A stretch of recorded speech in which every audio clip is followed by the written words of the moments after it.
All right, hey folks, this is going to be the last video on the police bike. It's going to be really short because this video, I'm going to go over where it's at right now. It is not 100%, but it is better than it was. And I have to cut my losses on this. And I'm going to go ahead and tell you right now that this is for sale as of right now. If anybody out there makes me a reasonable offer, I'll probably take it. Remember, I got a clear Florida title in my name. And, you know, if it's not too far away, I'll even consider delivering it. But, you know, I'm talking about, you know, within 100 miles or so of me. And I'm in Bradenton, Florida, so you can do the calculations on that on your own. Let's go over real quick and show you where I'm at on it as far as what I've done and how it runs right now. And then we'll finish this up, and that's about it, because I cannot do any more on this. I just cannot keep throwing money into it. And yeah, that's it. So anyway, let me show you. All right, you knew about the carb stuff. I did do the replacement of the rubber on the choke or the enrichers on all 4 carbs. And when I did my test with the vacuum gauge, with the vacuum pump rather, it was hit or miss. So I can't really say that that fixed it. And I wasn't really expecting that it would. I replaced the these inlets because the ones that were on there, I realized when I pulled the carbs off last time, there was some like rubber dust in there that was kind of sticking to whatever fuel residue was on the slides, because these things were essentially breaking down internally. So I replaced those, and I also put a new intake funnel on that was missing. Now you heard when I ran it before, it would have that like noise, and that was because this thing has failed in the open position. And so you're getting exhaust directly into there, which may have been skewing the way it was running as well. I do have it hooked up, but I have this hose plugged on the inside of the air box. I took it out, plugged it with a rubber plug, and stuck it back in. That way the air box is sealed as well. So that's not doing it anymore. And like I said, it does run a little bit better, which I'll show you here momentarily. But you know, I got new stuff here, I've got new stuff there. It needs a battery. A battery's not holding a charge. I'm pretty sure the charging system's working from the last time I worked on it when the customer owned it. So I did take the exhaust off yesterday, and I tested it for any blockages to the best of my ability. And what that entailed was I took my shop vac, and you know, and I hooked it up to, this is a split system, so 4 and 3 and 2 and 1 are 2 separate sides basically, and there's a connector between them. I took my shop vac vacuum on each side after I blocked off the connector with some blue tape, and then just put my hand over one side and sucked on the other side, and I didn't hear any appreciable change in the vacuum like I was expecting. If it was blocked, it would change tones like it does when you put your hand over the end of it or it gets blocked by something you're vacuuming. And I did it on both of them and both sides, and the same thing. Yes, you get a little bit of heaving, if you will, of that blue tape on that connector between the two of them. But I would expect that. I mean, all exhausts have a certain amount of back pressure. It's engineered into them. But there was absolutely no catastrophic blockage on either one. I even turned it around and did it on the blow side or the pressure side of the shop vac. And I got the same result, no appreciable change. I have a reducer on the end of my big shop vac hose that went pretty, you know, snugly into here, right? Okay, a couple hours ago, I also redid a compression test while it was hot. And number 2 was coming up a little lower than it was before, about 140. So I investigated the valve clearances. I put the fan on for a couple hours and it cools down pretty quick, and you got air blowing over it. Took the head cover off, and number 2 was tight.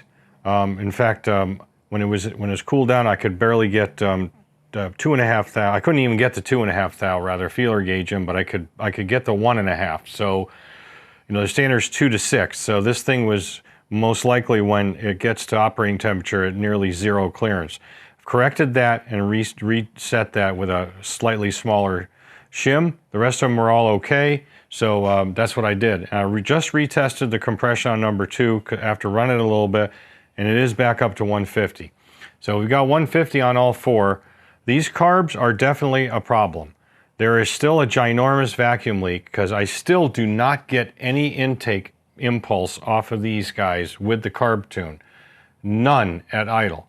Now you rev it up, and when it drops down, because the throttle shafts get closed, the butterflies rather, generating almost artificially high vacuum in that case, you can see them go up, and I've got these things set as close as I can based on that. So I bench synced them first, of course, and then just made some finite adjustments. But like I said, I still do not have any measurable intake pulse on this carb tune, because it is leaking, and I'm sure it's past those. I'm sure it's past those damn choke enrichers, or there's something else going on with the carbs that I just can't figure out. At this point, if I was going to keep this thing, I would say we're going to scrap the carbs like I mentioned before, and we're going to put a new rack on it. But I just can't throw any more money into this. This thing is just not worth it to me. And so, like I said, anybody wants it. They can have it for a reasonable price. All right. If you're out of state or something, you want to ship it, we can work that out. But that's the best I can do at this point.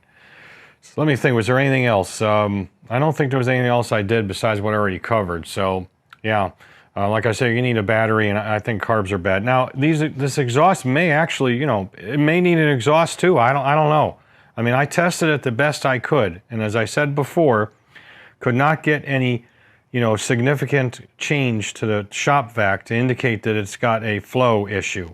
I mean, if it was mostly blocked on one or both of them, you would think that thing would go, and go up because it's got a significant amount of back pressure in the actual vacuum itself. That is not the case. I could barely even hear it change at all. And so, unfortunately, I couldn't set it up where I could feel the pressure coming out, but I can, of course, when it's running. The intake pulses feel strong, but I got to admit they feel a little weaker on this side, but I think that's because number 2 is the cylinder that's still dropping. And it's not because of compression. It's because at idle, this thing is just not pulling the fuel charge through the slow circuit because it's got a vacuum leak, and it's running like a vacuum leak. It smells like a vacuum leak. And it just runs like it, and you can hear a misfire on that side muffler over there. If you go right up to the muffler, you can hear it and feel it if you put your hand there. And if I pull the vacuum cap off of number 2, it makes no appreciable change. You do the other 3, and the thing wants to die. So it is just not pulling an intake charge. But it does run good when you rev it up. It still hangs a little bit because it's still overall a little lean, but I'll show you that here right now, I guess. I'll show you. So it's better than it was, because before it would it would be kind of lethargic would be the word I would use, and it's not now. It definitely comes to life more than it did before, quicker. When you crack the throttle, it almost sounds normal in that respect. So let's try it again.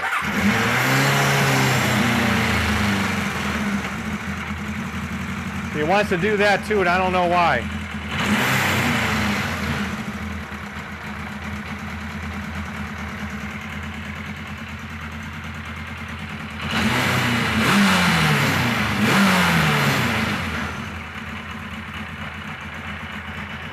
When you first start it up, it ramps up.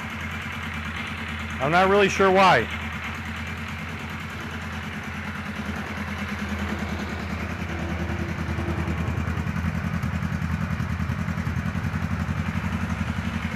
And it wanders.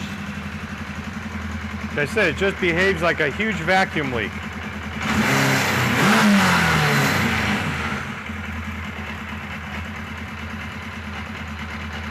You can hear it's got misfire. It's banging the gears around in there like it normally does when it misfires. You pull the clutch in and it goes away. That's kind of typical. Got the clutch in now. So she's just not firing on 2, and it's not ignition. I got good ignition.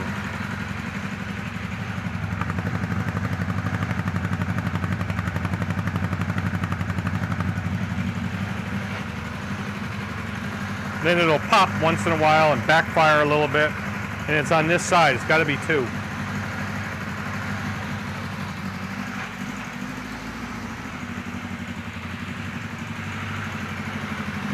Just wanders.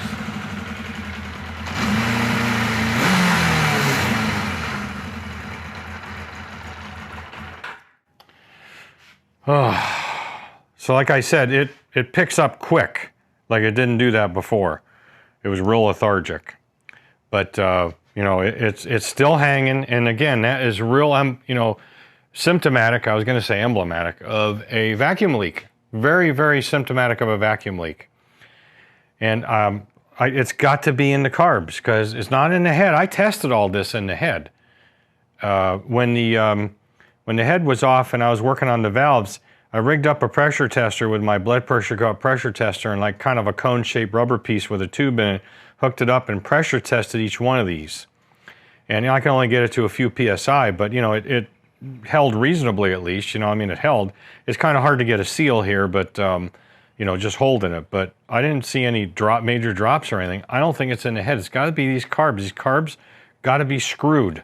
So, like I said, if I was going to do any more with it, I replace the carbs and then keep going, maybe even the exhaust, but it's just not worth it to me. So, yeah, like I said, it runs better, but, you know, and the compression's good. Like I said, 150 across the board. Doesn't smoke. It did a little when I first started it up this morning, but the other day, that's what I forgot. The other day, I'll talk about what viewers said and what I did in regards to testing what the viewers said. And I do appreciate the viewer feedback. One viewer said, when the carbs are off, put your hand over the intakes and make sure it's pulling intake pulse, which I did. And I did it quite a bit. And it was really sucking my hand pretty good. But what I think I did was doing that, I think it pulled a little oil up because it couldn't pull in from anywhere else. So when I first started this morning, it did smoke a little bit, then it cleared right up. And I kind of expected that, you know, doing it that way because you're restraining it. Remember, the piston to cylinder clearance isn't all that great. So, and plus the rings are new. Anyway. But not now. You know, once I first started and ran it about 2 minutes, it went away. And I'm pretty sure that's what that was from. You know, putting your hand over it and it would perhaps, you know, bring some oil up from the oil control rings that would normally scrape it down because it's got suction. It's got trying to pull suction from somewhere. You know, I don't know. That's a theory, but it don't smoke now. Yeah. So you know, it smells like it's running lean. Like I said, you know, that lean smell to it. And it's definitely not running rich. And if I pull, here's the other indicator, and I'll get back to the viewer comments here in a sec. I can crack the enricher, all right, and it does even it out a little bit and stops that backfire. So it's or that little bit of popping, but you can't leave it on for very long because then it starts to screw up the rest of the mixture. So that is kind of an indicator of the fact that it's lean. Again, it's running lean. There's got to be a huge vacuum leak still on these enrichers, or the carbs are cracked or something. I just cannot figure it out. All right, so the viewer stuff. The other one was about the exhaust, and one viewer said just dump the exhaust and run it out the headers, open heads rather, and see how it runs. I'm not going to do that. It's too loud, and I already know that it's probably not going to help, in my opinion. So, you know, that's got to be it. Because like I said, my testing indicates that the exhaust is not blocked. Doesn't have any substantial or significant blockage. I don't believe these are any packing type of exhausts. When you look inside the back, the hole kind of darts over to the side. So I'm thinking it's more of a zigzag type of a baffle in there. And so it's not one of those, you know, like on the VFR with the packing material. So yeah, that's that. So like I said, I cannot justify, I'm not going to pull the exhaust off again and try that. It's just, I don't think it's going to make a damn bit of difference. Problem is in the intake side. I'm almost 100% sure, but I just don't want to mess with it anymore. All right, so like I said, this is the final video. You're not going to see this one again. And if anybody wants to buy this, here's my email. I'll put it right here. It's motorestofl@gmail.com. And then it's also on my About page on the channel. You can click that and it'll take you to where my email is. That's a clickable link on that. And then, like I said, I just wish I could figure it out 100%, but I'm 99% sure it's in these carbs. We just need to replace the rack. You know, I mean, I got to cut my losses on this. I just can't deal with it anymore. I got to move on. And can't throw any more money into it. So if anybody wants it, like I said, reach out to me. Otherwise, I'm going to put it back together. Probably after I get back from my trip coming up, I'll get it listed on Marketplace and maybe Craigslist as well, and be perfectly honest that it has some running issues, but I just can't figure out what they are. And if somebody's interested, I'll give them the whole story. Links to my videos on my channel, and that way they can look at it and make a decision whether they want to buy it or not, because it's done. I've corrected some issues on the front here. I probably should let you know that. As far as the light, the lights and stuff goes, this was in the one of the saddlebags, and apparently the previous owner wanted to put this on, which really trims out the front nicely. But the trouble is, it wouldn't fit because these guys were in the way, and this thing was all pushed over the side from when it was wrecked, or, you know, if it was a stunt bike, you know, air quotes, stunt bike at one time, who knows.